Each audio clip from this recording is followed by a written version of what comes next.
Hello friends, welcome to Secret of Electronics. In this video we will learn how to design a smart door lock double layer PCB using KiCad software.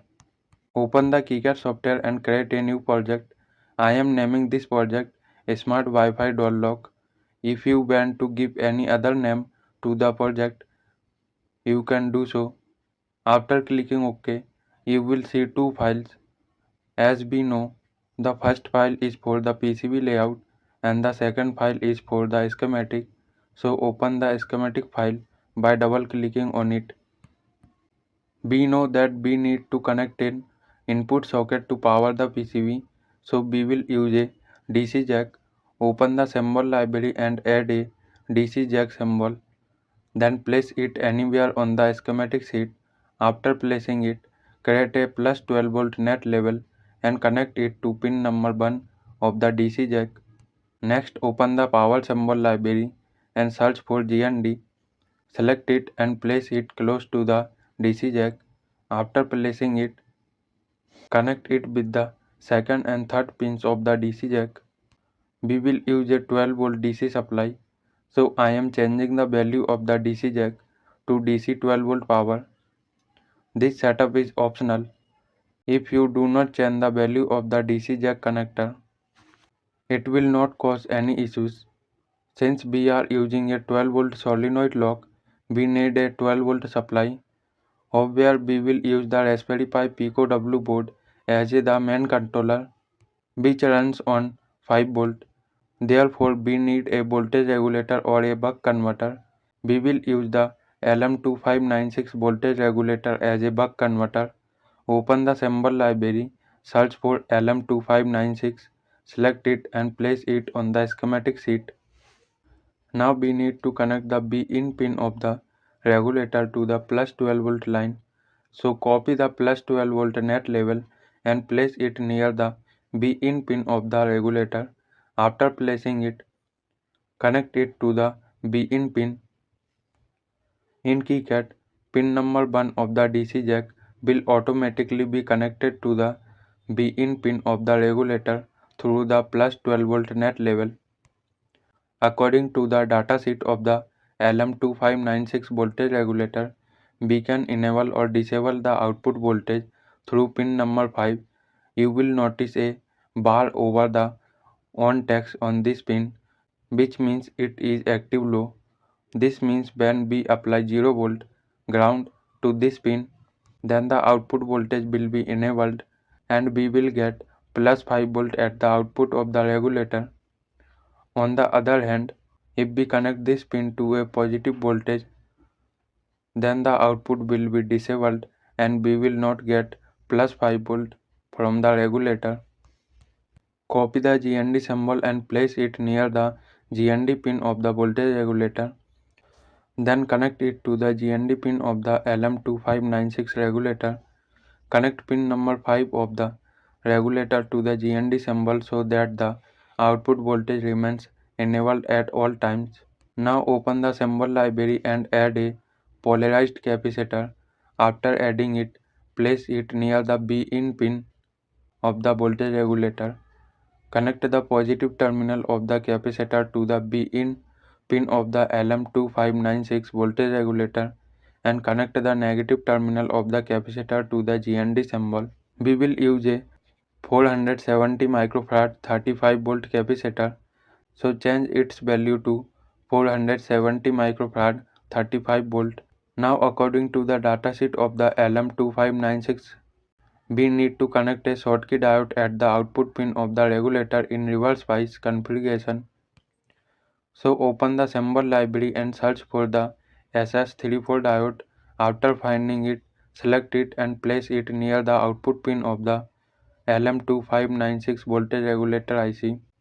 Connect the negative terminal of the SS34 diode to the output pin of the LM2596 voltage regulator IC and connect the positive terminal of the SS34 diode to the GND symbol.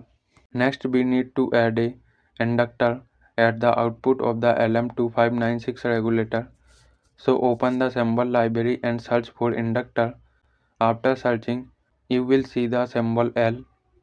Select it and place it near the SS34 diode. Once placed, connect one terminal of the inductor to the output pin of the LM2596 voltage regulator IC. Now we need a polarized capacitor. Copy the first polarized capacitor and paste it near the inductor. After placing it, connect the positive terminal of the capacitor to the remaining terminal of the inductor and connect the negative terminal to the GND symbol. Now create a plus 5 volt net level, place it near the inductor and connect it to the positive terminal of the second polarized capacitor.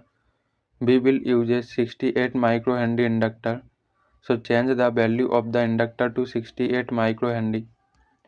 According to the datasheet of the LM2596 regulator, we need to connect a voltage divider from the plus 5 volt output to pin number 4, which is the feedback pin of the LM2596 voltage regulator IC. So open the symbol library and search for resistor. After searching, select R and place it near the LM2596 voltage regulator IC. As we know, two resistors are required to create a voltage divider, so copy the first resistor and paste it near the first one. After pasting, connect one terminal of the first resistor to the plus 5 volt output of the regulator. Connect the second terminal of the first resistor to one terminal of the second resistor. Then connect pin number 4 of the regulator, the feedback pin, between the two resistors. Connect the remaining terminal of the second resistor to the GND symbol. I have already calculated the required resistor values for a 5 volt output using the formula provided in the datasheet, so I am updating the resistor values accordingly. You can change the output voltage of this buck converter circuit by adjusting the values of these two resistors. You can download the datasheet from the link provided to access the formula. Now our buck converter circuit section is complete. Next we will use the Raspberry Pi Pico W board as the main controller for this project. So open the symbol library, search for the Raspberry Pi Pico W board, then select it and place it anywhere on the schematic. Connect the GND pin of the Raspberry Pi Pico W board to the GND power symbol. Now we need to connect the BS bias pin of the Raspberry Pi Pico W board to the plus 5 volt output of the buck converter circuit. To do this, copy the plus 5 volt net level and place it close to the BS bias pin of the Raspberry Pi Pico W board. Since KiCad automatically connects pins with the same net level, it will automatically connect the BS bias pin of the Raspberry Pi Pico W board to the plus 5 volt output of the buck converter circuit. So connect the plus 5 volt net level with the BS bias pin of the Raspberry Pi Pico W board. Now we will use a SSD1306 OLED display to show the status of the lock. So open the symbol library, search for a 4-pin connector, select it and place it anywhere on the schematic. After placing it, change the value of this 4-pin connector to SSD1306 OLED. Now add tax labels to the 4 pins according to the actual pinout of the OLED display. Create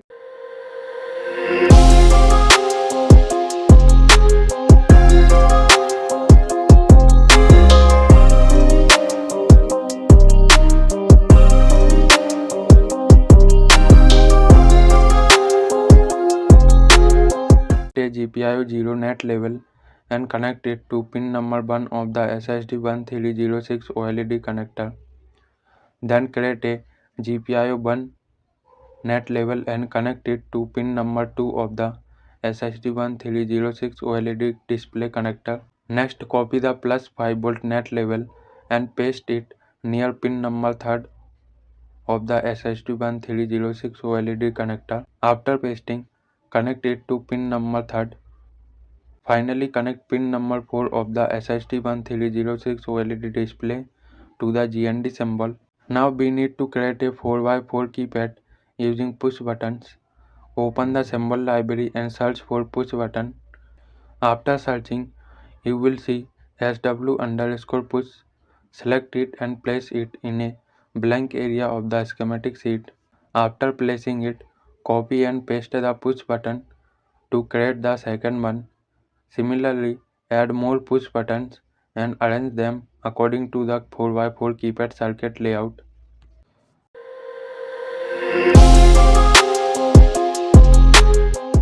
After placing all the buttons, connect them together according to the 4x4 keypad configuration. Once connected, create a C1 net label and connect it to the first column of the 4x4 keypad circuit. Similarly, create 3 more net labels C2, C3 and C4 and connect them to second, third and fourth columns of the 4x4 keypad. Now create 4 rows according to the 4x4 keypad circuit. After creating the 4 rows, create a R1 net label and connect it to the first row of the 4x4 keypad circuit. Similarly, create 3 more net labels R2, R3 and R4 and connect them to second, third and fourth rows of the 4x4 keypad. Now change the values of all the push buttons according to the key values of the 4x4 keypad.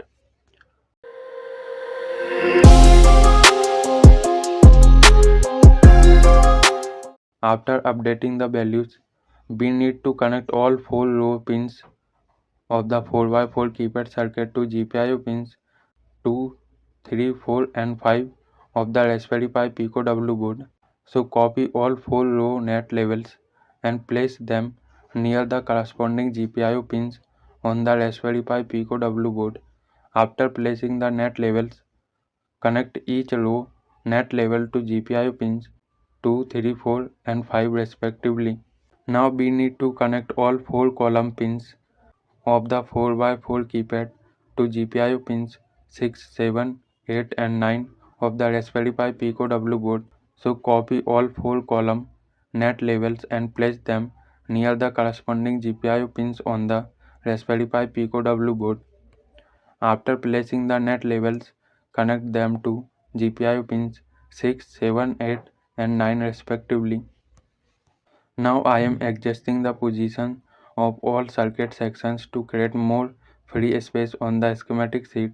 Next we will use GPIO pin number 15 of the Raspberry Pi Pico W board as a output to control the 12-volt solenoid lock. So create a GPIO 15 net label and place it in a blank area of the schematic sheet. After placing it, copy and paste it near GPIO pin 15 of the Raspberry Pi Pico W board. Then connect it to GPIO pin 15 of the Raspberry Pi Pico W board. Copy any register and paste it near the GPIO 15 net label. After pasting, place it properly and change its value to 5K, as we will use a 5 kilo ohm resistor, which is sufficient to protect the base terminal of the transistor from damage. Connect one terminal of the 5 kilo ohm resistor to the GPIO 15 net label. Now open the symbol library and search for the BC547 transistor. After finding it, select the BC547 and place it near the 5 kilo ohm resistor. Then connect the base terminal of the BC547 transistor to the other terminal of the 5 kilo ohm resistor. Connect the emitter terminal of the BC547 transistor to the GND symbol. Open the symbol library and search for a SPDT relay. After searching, select a SPDT relay that matches the physical relay you intend to use in this PCB. Once selected, place it near the collector terminal of the BC547 transistor. Next, open the symbol library again and search for a 1N4007 diode. After finding it, select it and place it near the relay. Then open the symbol library once more and search for a LED. After finding it, select the LED and place it near the 1N4007 diode. Finally, copy the 5 kilo ohm resistor, paste it and place it close to the positive terminal of the LED. After placing the resistor, change its value to 220 ohms or 220 R, as we will use a 220 ohm resistor as a current limiting resistor for the LED. Connect the positive terminal of the diode to the collector terminal of the BC547 transistor, as this diode needs to be connected in reverse bias with the relay coil to protect other components from the back EMF generated by the relay. Connect one terminal of the relay coil to the collector terminal of the BC547 transistor. Then connect the negative terminal of the LED to the collector terminal of the BC547 transistor. Connect the positive terminal of the LED to one terminal of the 220 ohm resistor. Now connect the remaining terminal of the 220 ohm resistor to the negative terminal of the diode. Finally, connect the remaining terminal of the relay coil to the negative terminal of the diode. We will use a 5 volt relay, so I am changing the value of the relay to 5 volt relay. Open the symbol library, search for a connector, select a 2-pin connector and place it near the 5 volt relay. After placing it, change its value to DC 12 volt solenoid lock.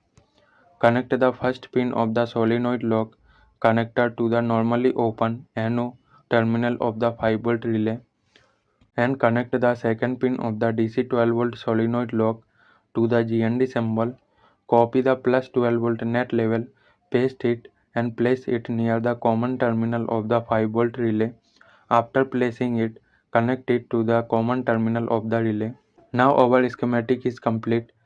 We just need to connect power flags to all power input pins to avoid ERC errors, and we need to connect no connection flag with all the unconnected pins.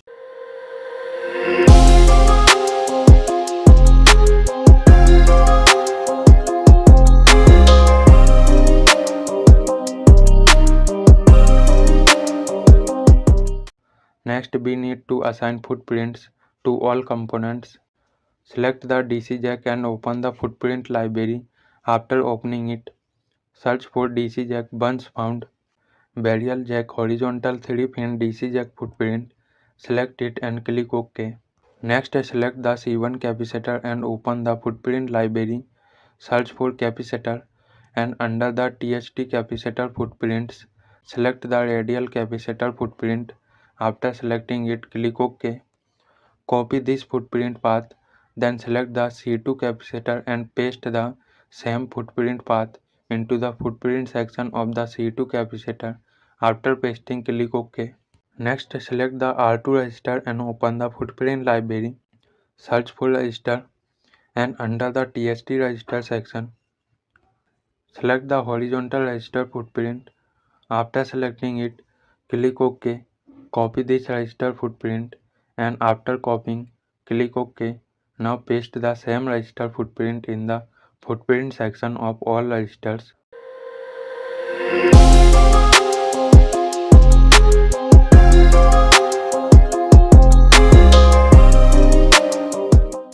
Next, select the inductor and open the footprint library. Search for inductor and under the THT inductor footprints, select the horizontal inductor footprint. After selecting it, click OK. Now select the SSD1306 OLED display connector. Open the footprint symbol library and search for header. Under the thickest header footprints, select the 4-pin header footprint. After selecting it, click OK. Next, select the first push button and open the footprint symbol library. After opening it, search for push button. Under the THT push button footprints, select the 6 mm push button footprint. After selecting it, click OK. Copy this push button footprint and after copying, click OK. Now paste this push button footprint into the footprint sections of all push buttons.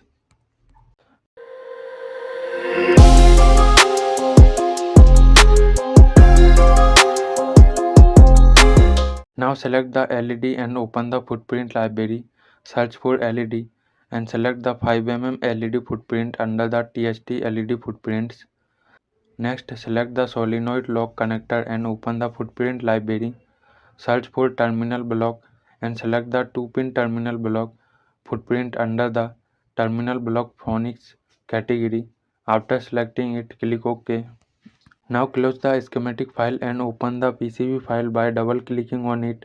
After opening the PCB editor, go to the PCB settings and make the necessary changes. Once the settings are updated, go to the tools menu and click on update PCB from schematic. After clicking, you will see all the component footprints. Place these footprints anywhere on the PCB editing sheet. Next, select the edge cut layer. Then select the draw rectangle mode and create a rectangle. Next, place all the footprints inside the rectangle.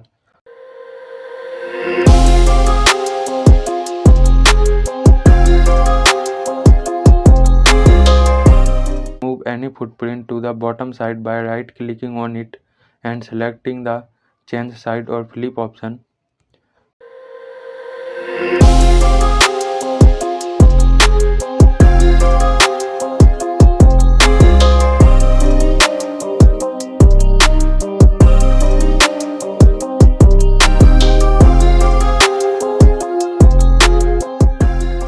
After placing all the footprints inside the rectangle, select the bottom copper layer and choose the route mode option. After selecting both, connect the footprints together according to the thin blue guidelines.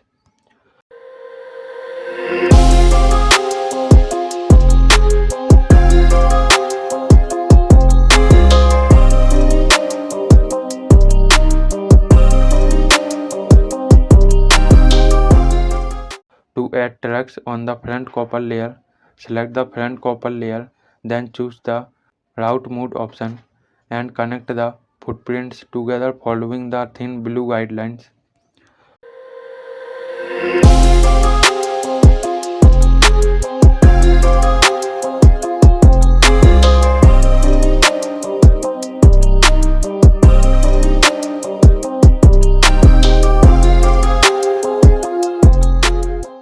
To add filled copper zone areas, select the Draw Filled Zones option. After selecting it, move the mouse cursor to the top left corner of the PCB and click. After clicking, the Copper Zone Properties window will open. Select a net to connect the copper zone with it. I am selecting the GND net because it is good practice to connect copper zone areas to ground. After selecting the net, change some more settings like clearance, minimum width, thermal relief gap, and thermal spoke width. After changing the settings, click OK. After clicking OK, select the entire PCB. Once the whole PCB is selected, press the B key on the keyboard to create the copper zone. After pressing the B key, you will see that the copper zone area is created. Similar to the front layer, now select the bottom copper layer, then select the Draw Filled Zones option and add a copper zone to the bottom copper layer, just like you did for the front copper layer. Now select the front silk screen layer, then select the text mode and add information on the PCB according to the schematic.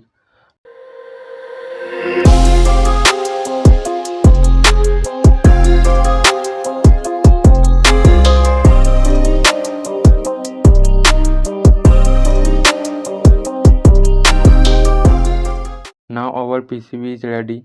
We can view our PCB in 3D by going to the View menu and clicking on the 3D viewer.